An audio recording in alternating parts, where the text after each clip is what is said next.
Thank you for staying. Let's cut into the news now. And in our first story, former Auditor General Daniel Yao Domelevo is demanding immediate sanctions against the government officials found culpable in that latest Auditor General's report.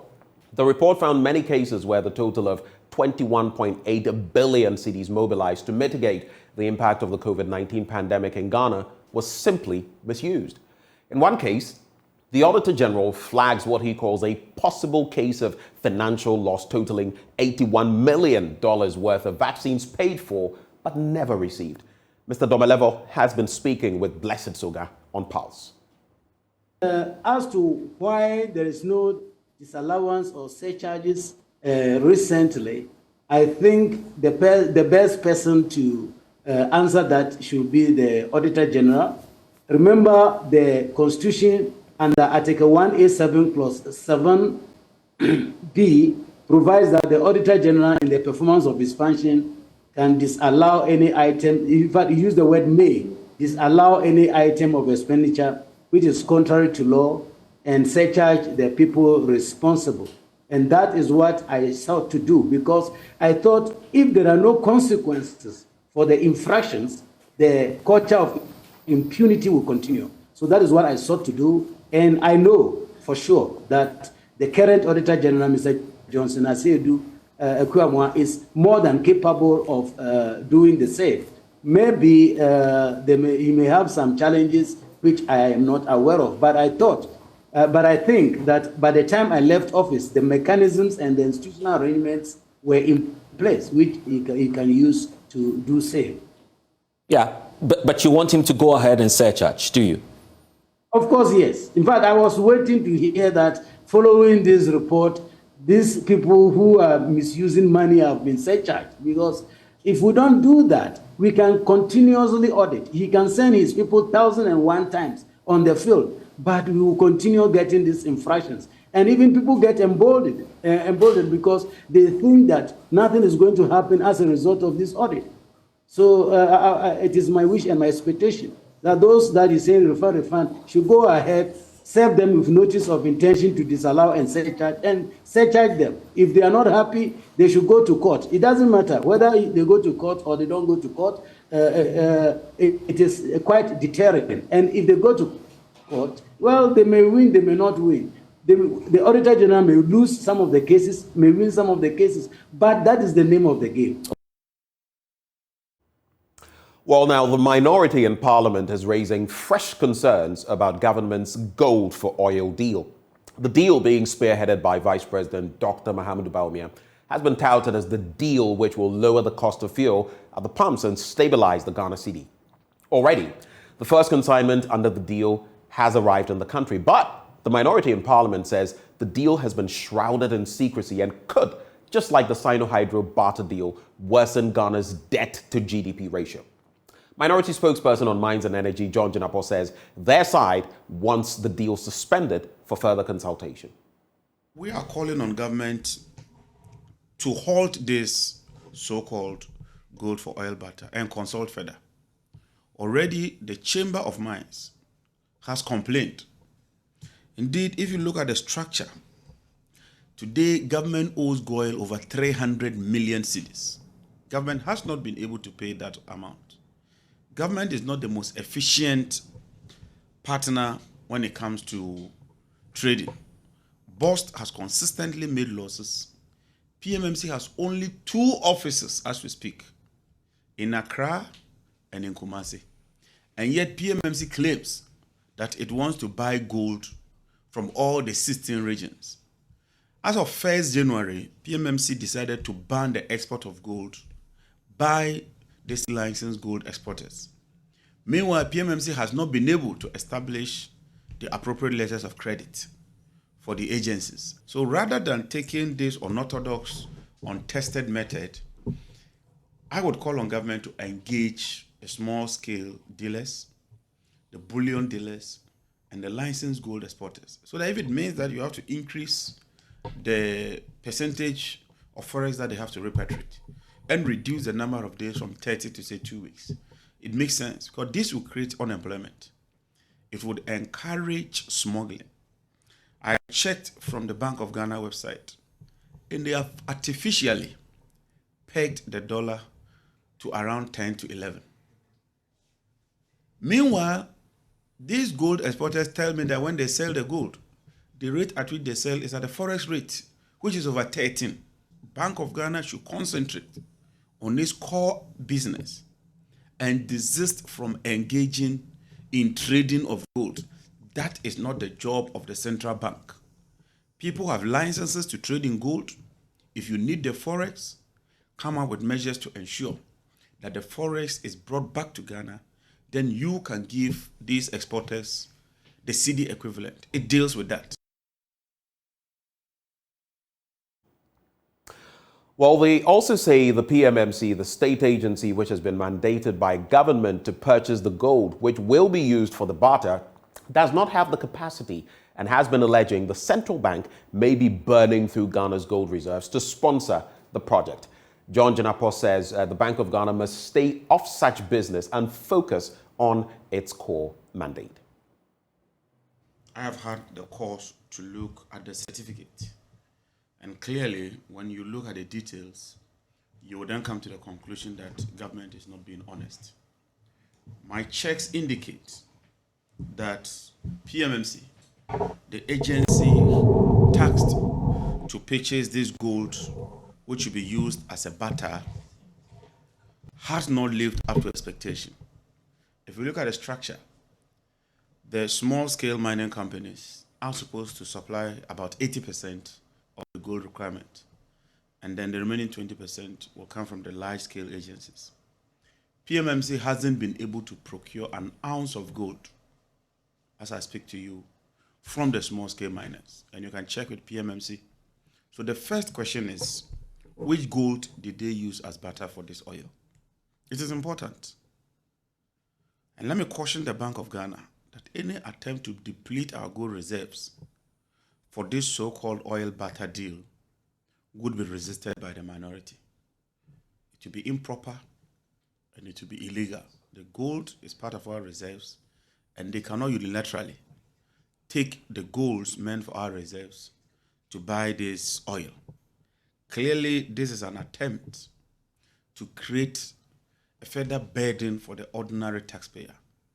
We recall that this same vice president told us he was doing a bauxite barter with Sinohydro. As we speak, the IMF has insisted, and government has agreed, that indeed, that so-called barter was nothing but a loan agreement. And that has been captured as part of our national accounting system, and it's a debt as we speak. And so when this same Vice President, Dr. Mahmoud Bawumia, come telling you that he's now going to do gold, having failed to deliver on his barter promise with bauxite, I can't say that Kwatrikwas Obama Ontuma Bisanidin clearly fits in. Now, in our next story, the traditional council of Upper Dix Cove in the Ahanta West municipality of the Western region is outraged about illegal mining activities in their area. The leaders say the act has led to the destruction of forest reserves and farmland. The traditional leaders have succeeded in the arrest of a Galamsey kingpin after battling to arrest him for close to a year. Correspondent Inatalia Kwanza has visited the destroyed land and gives us this report. The Upper Dix Cove Traditional Council on Saturday, 21st January 2023, arrested a Galamsey kingpin whose name has only been given as Richard at Ahanta Banso, the Ahanta West municipality of the Western region, during his nefarious activities on a 5-acre land. The illegal miners have destroyed large tracts of forest reserves, rubber plantation, and farms in the process, all in their quest to explore for gold. Several open pits with water could be seen on the land. Some of their machines used for the illegal activities were also seen on the site. Auditor of Ahanta Banso, Nana Ejay II, indicated that illegal miners have been operating on his land since last year, and efforts to stop them never materialized until the community decided to deal with the issue on their own. More than 5 acres. Galamsey Sasi ada I'm so be more here, so there also be more rubber full Sasi da what we are saying a bit. Now you to me to one among Bebre, Emma police, soldier 1.4, Edimu dance here say, Abo Mamma, yes, say, Galamsey, a Juma Coso Massaso. Now if you come to meet them, say, or to meet them, baby, or Jumano walk, but me from one, and on some time. Say, no, China Beba, I feel the last show cry, or much of some money car, our Beba operation. Nti ese me am kope car oba be fa almost sojafo nti me hunu say ne mo ne me ka no ye dada because last year ton wana me tu one amon edi mu nkomo na no ku ade ya me sa ne omu edi hu nkomo ba fi de ba bi on mini me wie ni say fi de car ni ho omo ni ma car oba fa machine no ti afi de me from bi no mo fa nti ene me ndai na me say no asase ne ya me dia anya obi dia me na me dia konwa no ese me tumi ni masafofo ne me mnante tu anamon ba asase we so na metumi be hu ni pode asase pass me ba mbeto abrante e friend Richard me beto no me bisa no say one of the asase ma wontumi ni me anka so wontumi anyimi ano anka asem papa bia ya we de ne ko ya agwa kwata police station asisi me ka say owo police phone sem police commander e friend Valentine apasu sisi me ka say yin na tu anamo aba ba bia omo di excavator ne free site we ko si here omo hina wo ho a ye hwe ne yetumi di excavator na akọ ebe police station ona ede ne e say ho ne yetumi ato aso nti na omo bisa me de case na mpese eduru baby I ask him DBI court because me nyi galamsey entum na obrenpon ma de chia me so me no impesa adwuma no e wona asase so na me odi kuro no ma be galamsey de abi. The suspect has since been handed over to the police at Agunankwanta pending investigation. The traditional leaders, led by the Asafu group on Monday, converged at the Agunankwanta police station demanding immediate prosecution of the said Galamsey kingpin, who is already in the custody of the police.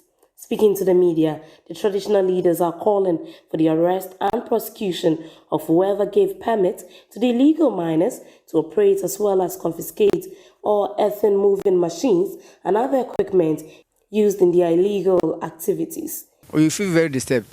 You feel very disturbed on this land because the land can be used for other different purposes, but not for this purpose. As excavator is digging out this land for useless things. For against on some people, very few people to get access to this and make use of it. So you're very sorry this thing is happening on our land. I think here takes the case to court. This case should go to court and should be example for a hunter, those around over here to stop that. That's what we can do. They also want the illegal miners to reclaim and restore the destroyed farmlands and water bodies and also pay adequate compensation to the affected farmers in the area they operated.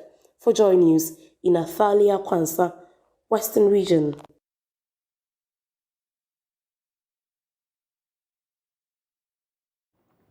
On to education now, and students of the Krobia Sante Technical and Vocational Institute in the Ashanti region will be surcharged for damage caused property before they return to school. 6 vehicles and other school property, including new building projects, were vandalized by rampaging students protesting poor examination performance.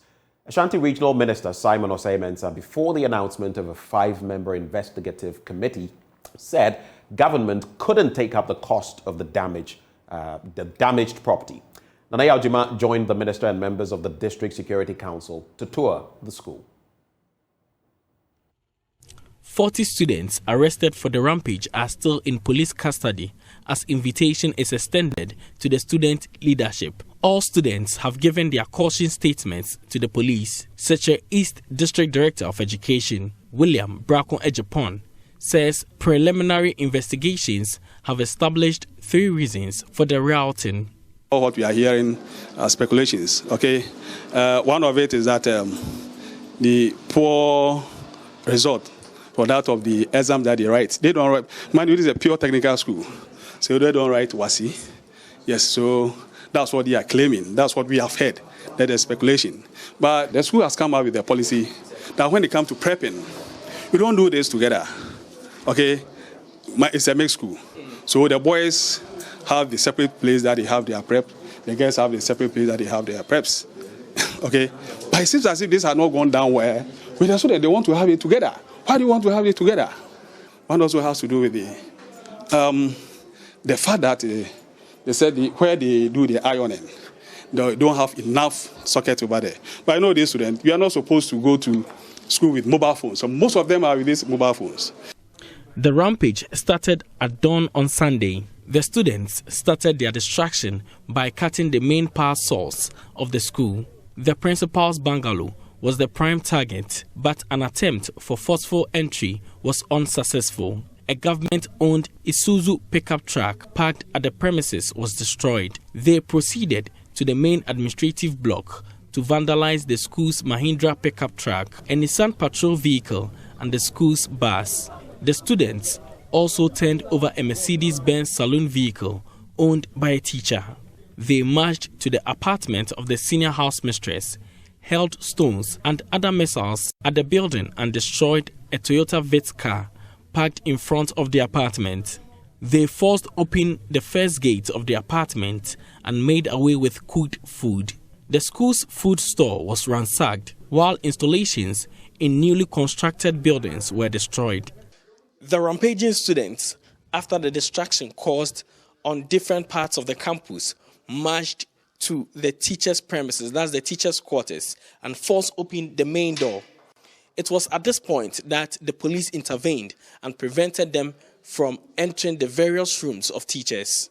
Ashanti Regional Minister Simon Osei-Mensah expressed shock at the distraction. He wants the students to pay for the damage. You see, the Isuzu pickup was purchased in 2020 in the midst of the COVID. Do you understand it? When all of us were suffering, and then the government squeeze out funds to buy pickups for all institutions, and then you come to destroy it. They have to pay for them. Whatever they've destroyed, they have to pay for. Me, I believe in being fair. Being fair doesn't mean what people talk about, like put human face. All of us here, whose face is animal face? The Regional Security Council and the Ministry of Education have resolved to establish a 5-member investigative committee. The regional minister says cause and cost of the vandalism will be established by the committee. For now, I cannot tell you the members of the committee because you don't have the names yet. Some of the members will come from the Ministry of Education. Some of the members will come from the Regional Coordinating Council. But definitely, I prefer the chairman of the committee to be somebody who belongs to the learned profession.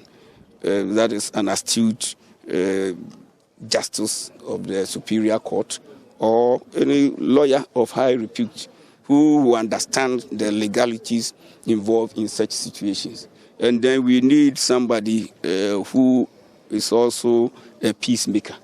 And then we need somebody who can delve into investigation. Meanwhile, the regional minister says all the arrests made will be duly investigated and prosecuted. Their fate will be determined by investigations being conducted by the police. They'll screen them. Those who will be found culpable, the law will deal with them. Those maybe whose involvement is insignificant or maybe they were not involved, those people definitely, they can still keep them. It remains unclear when the school will be reopened.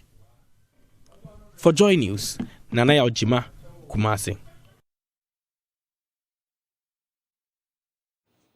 Well, on that note, we cap off the news. Up next, we serve you the news review in the next few minutes. Stay with us.